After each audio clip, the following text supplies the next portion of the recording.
Bonjour à tous et merci pour votre fidélité. Dans cette vidéo, premièrement, nous allons parler de l'actualité du marché Rolex qui est riche, qui est très très riche en ce début d'année. Ensuite, je vais vous présenter un Graal, une pièce exceptionnelle avec derrière une histoire incroyable. Nous allons aussi vous parler de nos prévisions du marché à venir, c'est-à-dire 2023-2024.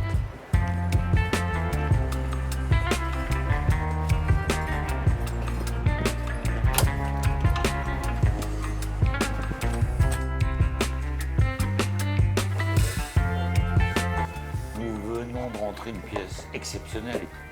Cosmographe 6239, cadran exotique Paul Newman.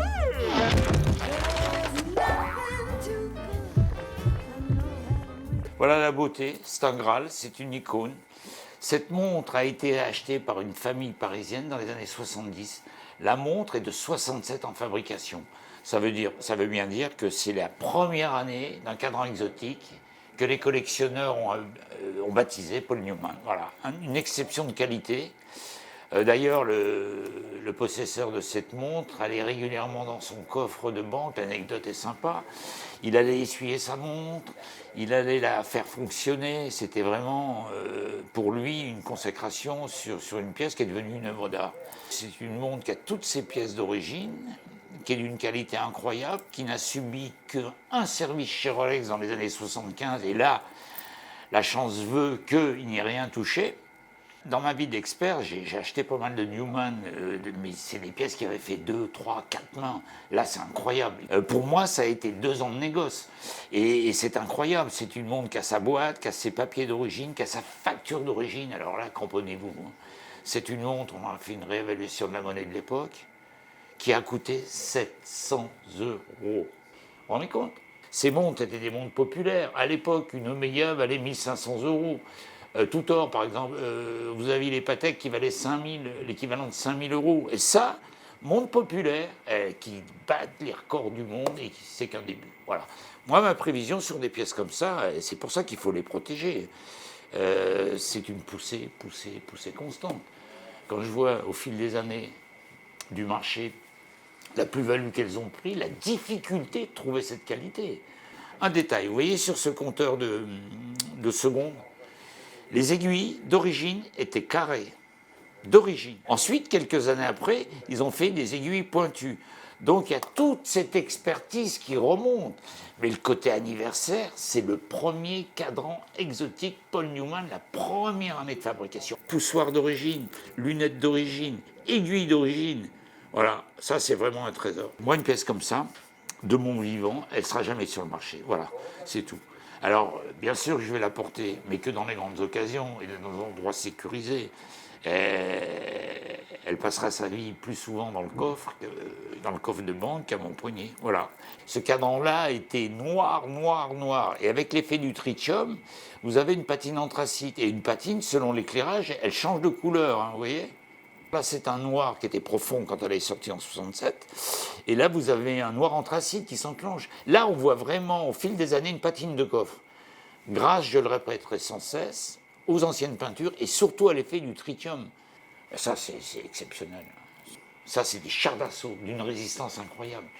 Le seul ennemi de ces montres-là, c'était l'eau, parce que ces poussoirs n'étaient pas étanches.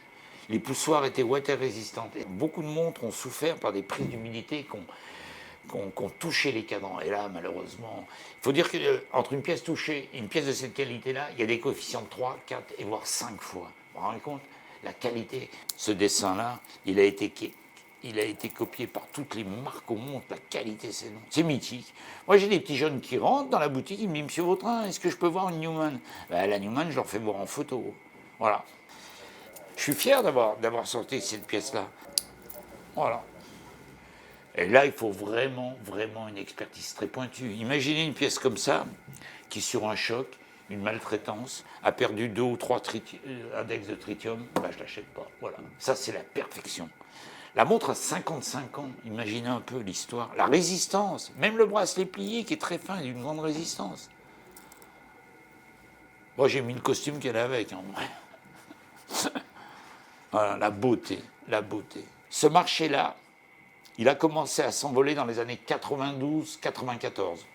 Je me souviens aux enchères m'avoir acheté une belle, j'ai d'ailleurs le catalogue de la vente chez Dequet à l'époque, dans une vente soi-disant de monde de chrono Daito de Lafitte. Et j'en ai payé une, l'équivalent de 10 000 euros. Vous vous rendez compte? La poussée qu'il y a eu, la poussée. C'est incroyable.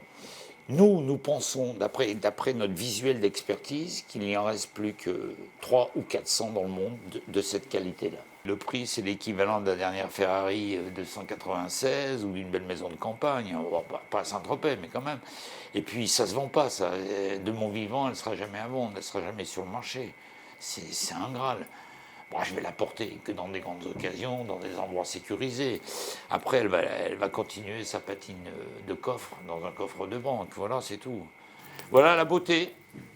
Et voilà une montre, c'est une grande tristesse. Voilà ce que je porte. Voilà. C'est une montre que j'ai achetée il y a 10 ans en tant que document. Parce que je ne peux pas la vendre. Je ne peux pas la vendre, j'ai donné ma parole.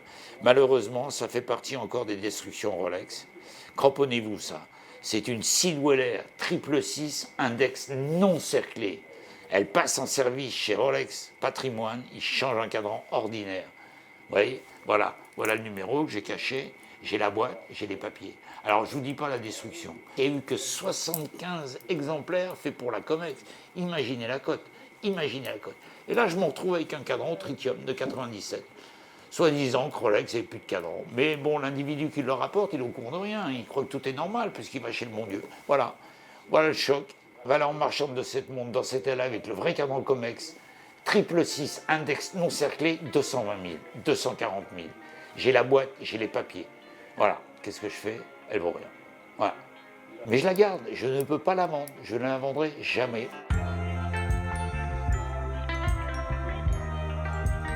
Certaines analyses financières nous disent que le marché actuellement est de 22 milliards de montres de collection multimarques. Et en 2030, il risque d'être à 32-35 milliards. Par contre, il prévoit aussi qu'en 2030, le marché de la seconde main mondiale soit plus important que le marché du neuf. Voilà les constatations, alimentées par des analystes sérieux qui ne disent pas de bêtises. Et nous les suivons parce qu'on constate ce phénomène sur le terrain.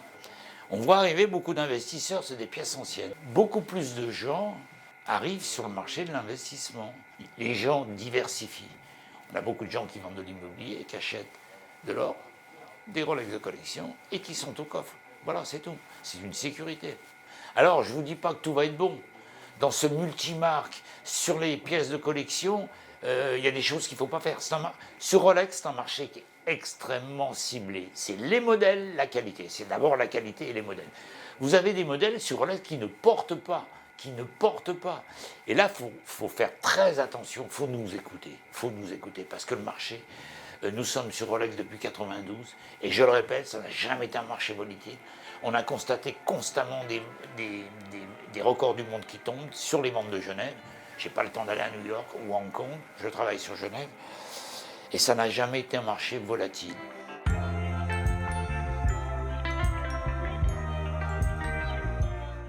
Pour le nouveau client qui veut investir sur les Rolex de collection, je leur donne deux bons conseils. C'est d'abord qualité. Et ensuite, apprendre grâce à mes vidéos.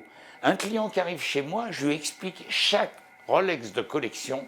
J'explique à l'acheteur, à l'investisseur, ce modèle par rapport à l'historique Rolex dans l'histoire Rolex. Et surtout, je ne cesserai de le répéter, qualité. Dès qu'une montre est touchée, vous dégringolez.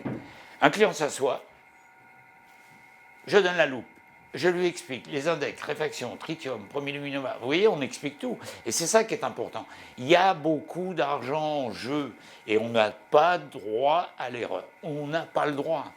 Ah, mais ça, regardez les beautés comme ça. Ça, c'est des pièces de grande collection. Voilà. Les laquais, on travaille sur un marché où il nous reste 10-15% de qualité. Pièce exceptionnelle, patine incroyable. Regardez, Great White, grande plongeuse. Regardez la patine de cette montre-là, avec le verre T39 qui amplifie la qualité des index, qui donne la beauté au cadran. Ça, c'est exceptionnel. C'est des montres qui ont doublé en 6 ans, qui ont triplé en 11 ans. Et c'est pas fini. Le vrai marché, je vais vous dire, quand il y a un vrai marché, on pose, on vend. Ça, c'est un vrai marché. Si je pose et que la montre, elle est là depuis 8 mois, j'ai un problème. Ou j'ai un problème de prix ou de qualité. Donc, il y a une vérité de marché. Une autre pièce, par exemple, mythique. Voilà, 16,80 rouge. Voilà. Regardez la beauté de cette montre. Le rouge est une signature créée par Rolex. Le cadran est très noir. Regardez la patine anthracite qu'il a pris. Mais ça, monsieur, c'est très difficile à trouver. Beaucoup de bidouilles. Donc, c'est à nous d'avoir une expertise très. Vous vous rendez compte, sur une Newman comme ça, vous faites une erreur. Mais attendez, là, on parle de sous, de gros sous. Vous vous rendez compte, la moindre erreur que vous faites, bam, vous êtes mort. Et voilà. Tout ce qu'on voit en vitrine, c'est des valeurs sûres, avec des poussées incroyables. Vous vous rendez compte qu'on paye notre stock. On ne prend aucune Rolex en dépôt. Comme on dit, je mouille mon investissement. Si je ne ressors pas, je suis mort. Si j'ai acheté une bidouille, je suis mort. Donc, on a fait une sélection très importante au niveau de la qualité. Qualité. Et on ne baisse pas les bras, parce que vous voyez un truc, ah, ça peut passer, on n'y va même pas. On est très fort quand on vend de la qualité. Voilà, c'est tout. La qualité. Voilà. J'espère que cette vidéo vous a plu. Nous vous tiendrons au courant constamment de l'évolution du marché.